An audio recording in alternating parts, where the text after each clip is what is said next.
8h15, l'heure de l'interview politique d'Europe 1. Et ce matin, Antoine Janton, vous recevez Julien Drey, conseiller régional d'Île-de-France et porte-parole du PS. Bonjour Julien Drey. Bonjour. Le PS bouge-t-il encore, se demande Libération ce matin. Quelle est votre réponse? Il bouge puisque je suis là. Je ne suis pas que le PS, mais vous voyez, même en plein mois d'août, je suis encore là. avec vous. Oui. Voilà.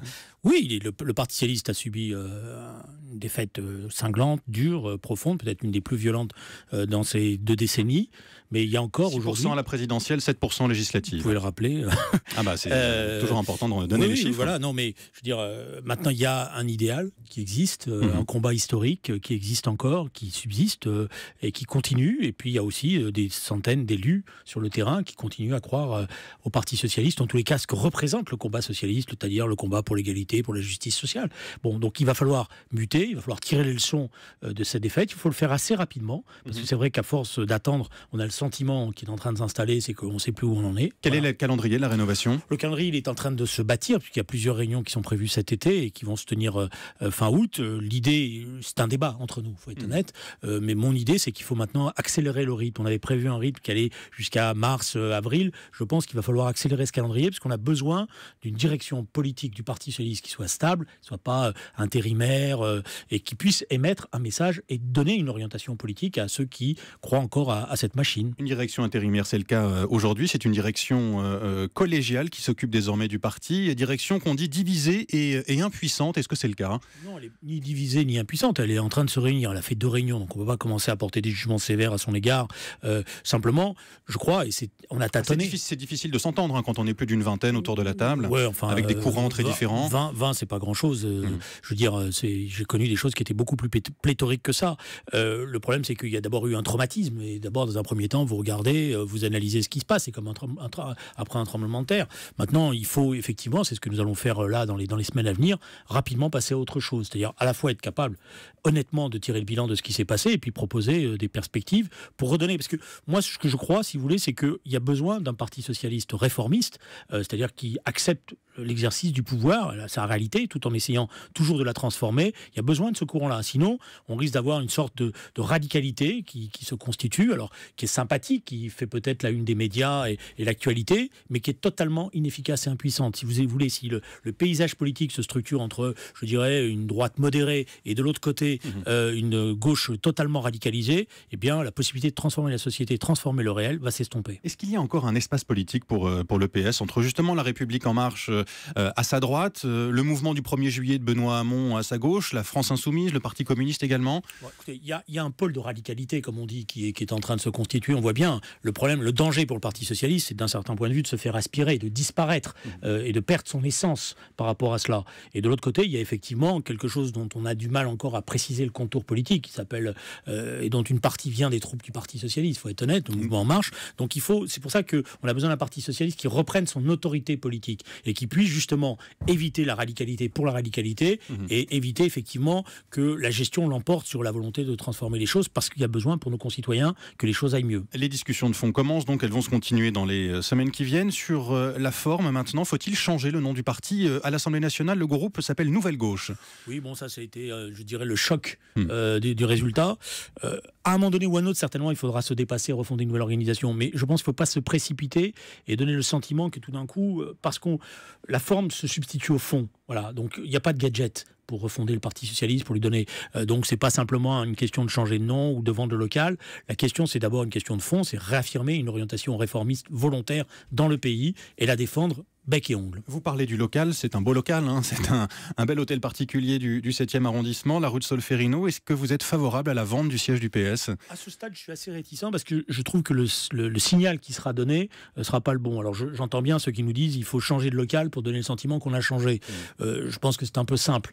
Je pense qu'il faut... Il y a une question financière aussi. Il y a des questions financières, il va falloir les aborder, mais il y a aussi une masse de militantes et militants qui sont attachés à un certain nombre de symboles et il ne faut pas leur donner le sentiment qu'on abandonne ces symboles trop facilement.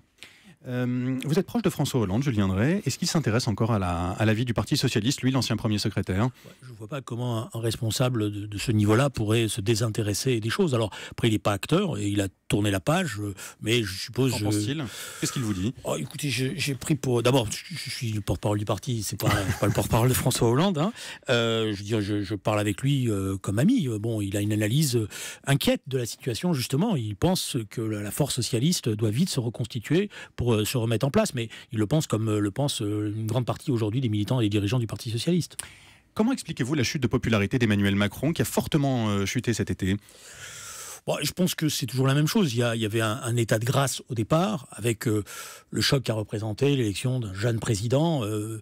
À la même période l'année dernière, vous auriez parié sur l'élection d'Emmanuel Macron. Je crois qu'il n'y avait pas beaucoup de candidats à prendre ce pari-là. Donc c'est vrai qu'il y a eu cet élan et ce message international, même d'un certain point de vue, qui a été délivré. La France a un jeune président dynamique, volontaire. Après, il se heurte à une réalité qui est évidemment beaucoup plus compliquée et peut-être plus complexe qu'il ne l'espérait au départ. Donc il faut pas passer d'un extrême à un autre. C'est-à-dire, j'ai vu tous les laudateurs à un moment donné, et puis maintenant je vois, ça y est, c'est fini. Je pense qu'il est là, il faut le prendre en tant que tel, il faut discuter, polémiquer, se disputer parfois s'il y a nécessité, voilà. Mais le rôle du Parti socialiste, c'est pas d'attendre la chute d'Emmanuel Macron et de penser qu'il y aura une alternance naturelle. Le rôle du Parti socialiste, c'est de représenter une alternative politique, c'est-à-dire quand il y a des choses qui vont bien, on dit que ça va bien, quand il y a des choses qui vont pas bien, on le dit. Quand on baisse les dotations des collectivités locales, on pense que c'est un coup qui est porté, on le dit. Quand on fait une réforme des ordonnances qui risque de mettre à bas le code du travail, on le dit.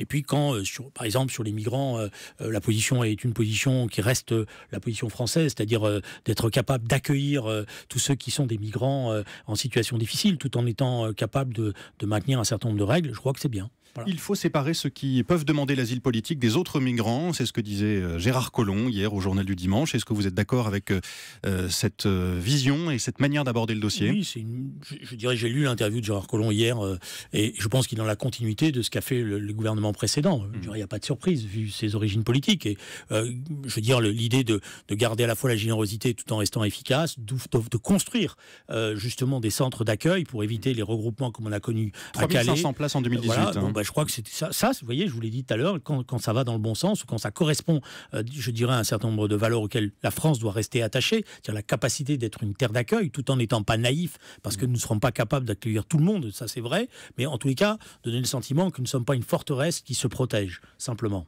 Une pétition contre le futur statut de première dame, contre le fait de lui attribuer des fonds publics en période d'économie, a été lancée. Près de 185 000 signatures ce matin. Est-ce que vous pourriez la signer ? Non, je ne signerai pas cette pétition. Non. Je n'aime pas du tout la campagne systématique qui est faite contre Mme Brigitte Macron.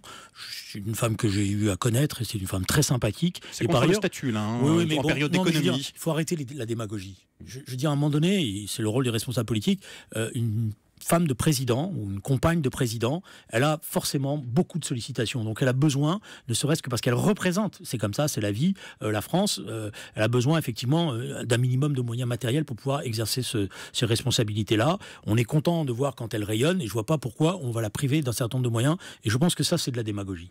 Il y a un conflit dont on ne parle plus beaucoup cet été, c'est le conflit syrien. Carla Del Ponte, ancienne procureure du tribunal pénal international pour l'ex-Yougoslavie, a annoncé hier qu'elle allait quitter la commission de l'ONU sur place, sur la Syrie. Elle explique que le Conseil de sécurité manque de volonté dans ce dossier. Est-ce que c'est un constat que vous faites aussi ? Est-ce que les politiques actuellement manquent de volonté sur la Syrie ? C'est manque de volonté et manque de courage. Et justement, puisqu'on parle de la force d'Emmanuel Macron, il a aujourd'hui un rôle très particulier à jouer sur le dossier syrien. Et il y a un acte de courage. Pourquoi ? Parce qu'on voit bien que le conflit en Syrie est en train de s'enliser. C'est une sorte de guerre oubliée maintenant. Bon, tant qu'on arrive à contenir les terroristes ou en tous les cas leur faire subir de graves défaites, on se dit tant mieux. Et puis pour le reste, on ne se pose pas la question de l'avenir de la Syrie. Et un jour, cela va nous rattraper. Il y a un travail qui a été fait par notamment un certain nombre d'ONG, je pense notamment à la Syrie pour tous, qui est présidée par M. Katab, qui dit qu'il faut maintenant poser la question de la reconstruction de la Syrie. Et de la reconstruction en permettant aux migrants justement de revenir dans leur pays, en les dotant d'une ligne budgétaire pour pouvoir faire cela. Il faut mettre en place un gouvernement d'union nationale et il faut aider ceux qui se battent contre les terroristes, notamment les Kurdes. Parce que jusqu'à maintenant, si vous voulez, tout le monde regarde ailleurs. Et pendant ce temps-là, les Turcs, le gouvernement de M. Erdogan, pour être plus précis, passe son temps à faire des crocs en jambes aux combattants kurdes. Donc ça veut dire que vous maintenez Bachar el-Assad au pouvoir, vous ne demandez pas son départ, ce n'est pas un préalable à une solution politique? Que ce soit pas un préalable, que le départ de Bachar ne soit pas un préalable, c'est acté. Maintenant, à un moment donné ou à un autre, la question de l'après-Bachar doit se poser tout de suite. Il ne s'agit pas d'entériner la situation et considérer que finalement, tous ceux qui sont morts pour rien. Voilà, il y a donc un gouvernement représentatif de toutes les forces qui doit se mettre en place sur la base d'un plan de reconstruction de la Syrie. Et à partir de là, la question du départ de M. Bachar el-Assad pourra se poser dans ces formes-là. Précisément, Julien Drey, qu'attendez-vous dans ce dossier de la part d'Emmanuel Macron, qu'il invite les différentes parties à une conférence à Paris? Oui, je pense qu'il faut qu'il prenne le dossier autrement que de la manière dont il a été pris jusqu'à maintenant. Parce que jusqu'à maintenant, on était dans une logique manichéenne. Il y a les bons, il y a les méchants, pointe à la ligne. Je pense qu'il faut poser la question de la reconstruction immédiate de la Syrie, parce qu'il y a maintenant aujourd'hui des territoires énormes qui sont libérés, de la formation d'une Syrie multiconfessionnelle, démocratique. Donc il y a un projet politique à affirmer au travers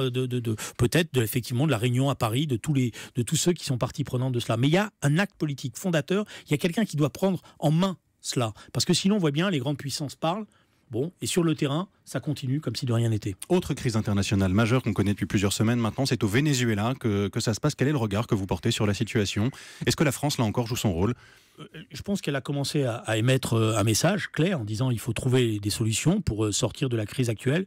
Je n'ai pas de tendresse à l'égard du régime vénézuélien, et c'est pas simplement parce qu'il a quelques discours volontaires ou anti-impérialistes américains que pour autant il a un blanc-seing. Je pense que ce qui est en train de se passer est une dérive grave, extrêmement autoritaire, dangereuse, et qu'il faut une solution politique qui permette effectivement au Venezuela de sortir de la crise et de l'impasse dans laquelle il est aujourd'hui. Et là, effectivement, la France, là aussi, a un message qui n'est pas simplement le message du renversement du gouvernement actuel, mais de permettre au peuple vénézuélien de retrouver pleinement sa démocratie. Revenons en France, revenons à vous, Julien Drey. Dernière question. Vous avez été approché par une chaîne de télévision pour devenir chroniqueur à la rentrée. LCI, est-ce que vous avez accepté? Alors, je ne suis pas chroniqueur, pour être chose. Le terme est faux. Je suis un élément du débat politique, comme on dit à LCI, c'est-à-dire que je vais faire un débat le mercredi, effectivement. J'ai accepté. Et je précise, non rémunéré. Merci Julien Drey, bonne journée, conseiller régional socialiste d'Île-de-France et porte-parole du Parti socialiste.